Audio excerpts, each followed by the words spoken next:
The engine blew the up.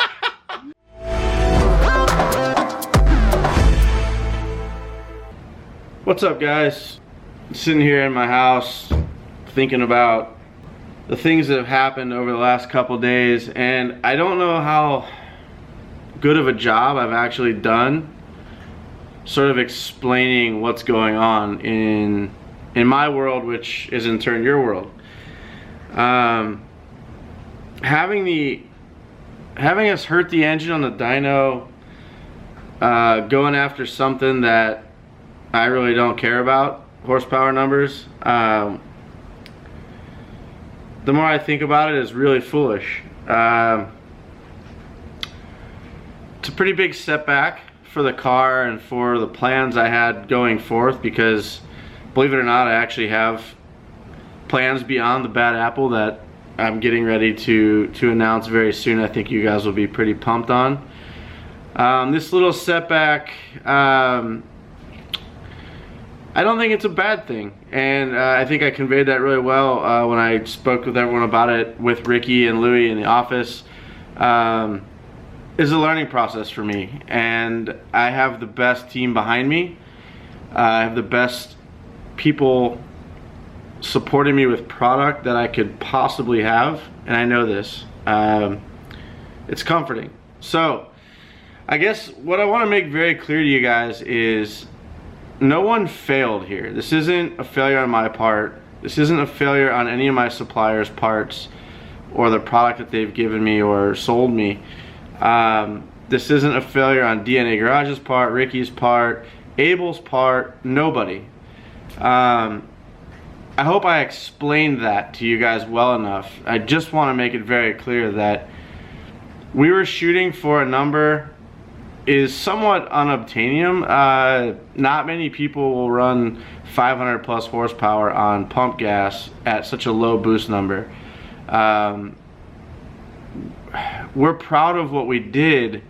We're not proud of what happened. And to explain it again, what happened was there is noise that was found in the tune. It's electronic noise that the ECU doesn't understand, and it comes through, it can come through many different channels. It can be a bad ground, it can be the magnetic trigger pickup, it could be a faulty wire in the trigger pickup settings or setup. We're gonna fix that stuff. We're already 2 days into, or a day and a half into getting that sorted out. We've already got all the motor parts to put the motor back together. The motor's already been pulled out, taken apart, cleaned up, ready to go back together. And that's a testament to the people I have behind me and the work ethic that I have, and that they share the same values as I do in that work ethic. So we took a step back, but in the end of the day, we're gonna be 2 or 3 steps ahead, I believe, when we're done. We've learned something from this process. This is actually giving me a chance, as I said earlier in this video, to go back and do a couple things that I wanted to do to the car, but in the rush to get videos published and get the car done in time to meet deadlines, we skipped over. Little aesthetic things mostly. As you guys know, I'm pretty particular about the way things get done. So, of course, 98% of that stuff actually went the way I wanted it, but there's that 2%. That 2% that every time I pop the hood, I look at it and I'm like, man, I should have done that differently, or man, I should have changed that before I put this all together, because now it's stuck the way it is until I take it back apart. Well, guess what? Now it's apart, and now I can make those changes. So as you guys saw in today's video, I got rid of some material off of the water neck that really bothered me from day one. It's something we did on TJ's car. PPRE actually did that for us per my request when we did that car initially. And it was something that I probably should have done on my car, but in our haste, we just skipped over it. And I figured, well, it'll be covered up by intercooler piping, you're never gonna see it, blah, blah, blah. Well, you do.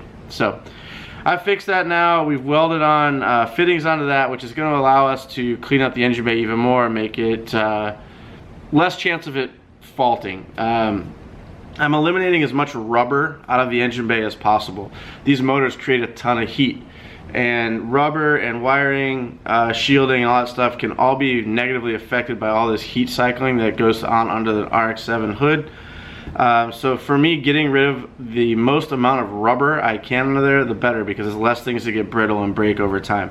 So everything that I can update to AN fittings and stainless steel line or AN fitting line is being done, and now I can go back and do those couple extra bits that I didn't have done initially because of time. So anyway, guys, I just wanted to speak on that. I'm pretty sure I've been over all this already, so a lot of this might hit the cutting room floor, but I just want to make it very clear, because this is on my mind, that you guys need to understand that we're doing things the right way. This is a minor setback. Not too concerned about it whatsoever. In fact, it's almost kind of laughable. The bad apple has its name for a reason. It's challenged me every step of the way. So we're gonna keep pushing forth. We're gonna keep showing you guys what we're up to. Today's video, I understand, was a little boring, just me running around with Ricky getting parts and doing our daily routine, which you know, these are things we do every day. I've been filming more, especially of this process, because I want you guys to be up to speed with what's going on. Hopefully I didn't kill you guys today. I'm gonna cut this off now. I want to say a heartfelt thank you to all of my supporters and sponsors. You guys are the best. You guys make it possible for me to do what I do every day, and I appreciate that. You guys that watch these videos are paramount. You guys, if it weren't for you, I wouldn't be doing this every day. I never thought a year and a half ago I'd find myself in front of the camera. In fact, I avoided the camera at all costs. It took everything the guys at Throtl had to get me to start filming. And I'm enjoying it. I'm enjoying the journey that I'm on with you guys. I love seeing your comments and getting your opinions on things. So let's keep it up. I promise you guys the next video will be a little more exciting. We're gonna be putting the engine back together and slapping it back in the old bad apple. And she'll be ready to get back on the dyno and do what she's made to do. Thank you guys so much for all your support. I greatly appreciate it. Me and my partners also appreciate it at Throtl. You guys are the best. Peace out, Throtl fam.